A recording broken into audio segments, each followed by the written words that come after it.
Everybody मु कृष्णांशु आपको स्वागत करुचे स्टडी प्लाटफर्म स्टडी स्टार्ट को आपको जमी जाना प्रथम रात 9टा पर ओएसएससी ओपीएससी ओट्रिपलएससी और एसएसबी तरफ जहाँ भी अपडेट थे सब अपडेट कंबाइन करके गोटे भिडियो तरफ प्रोवाइड कर देते तेज चलते आज से समय जे से सब अपडेट जानवाई पूर्व आपको रिक्वेस्ट रहा चैनल प्रथम थर विजिट करुले निश्चित चैनल सहित जोड़ी होते कारण जहाँ भी अपडेट थाए आपने प्रथम जानीपारे तेज चलतु चेक करना प्रथम कथा ओएसएस तरफ जा ओएस तरफ प्रथम अपडेट आप देखा पाए डाउनलोड करेंगे admission letter main written examination TGT Odia और टीजीटी आर्ट्स तो ये देखुं एडमिशन लिंक लिखाई ये क्लिक करेंगे आराम आप यूजर आईडी पासवर्ड देखिए डाउनलोड कर चलतु नेक्स्ट अपडेट को नेक्स्ट अपडेट आम मैंने ओपीएस तरफ देखा पाइबा और ओपीएस तरफ आप देखिए assistant executive engineer civil final result recommendation appointment आसी तेज चलतु से पीडीएफ को डाउनलोड करेंगे से कौन मेंशन अच्छी भी टे चेक करना डाउनलोड हो सारी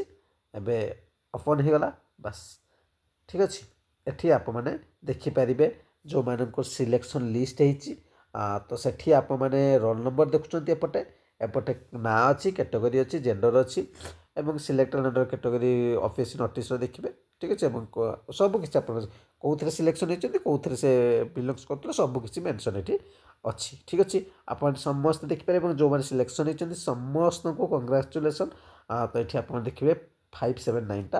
अच्छी एवं ये आप देखिए जो नोटिस आसाला से रिलेटेड थी 520टा 884 मैंने से रिलेटेड ही ये नोटिफिकेशन आप देखा पाइबे चलतु नेक्स्ट अपडेट कौन अच्छी देखी ना नेक्स्ट अपडेट जो जी ओट्रिपलएससी कि एसएसबी तरफ आपने कौन से अपडेट देखा पाइबे लास्ट कोर्स विषय कहि आपने प्रिलिम ओएसएससी प्रिपेरेसन करेंगे 799 आपने प्रिपेरेसन करेंगे आपर असिस्टेंट स्टैटिस्टिकल ऑफिसर मेन भी प्रिलिम भी प्रिपेरेसन करेंगे ता सहित ओट्रिपलएस बहुत सारा वैकेंसी आसवाक जाऊँगी प्रिपेरेसन करेंगे ओडिशा करंट अफेयर्स भी मास आज 20 टका देकी नहीं पारे लास्ट 6 मंथ 60 टका देकी नहीं पारे एतिक अपडेट आज रहा चैनल प्रथम थर विजिट करते निश्चित चैनल सहित जोड़ी धन्यवाद।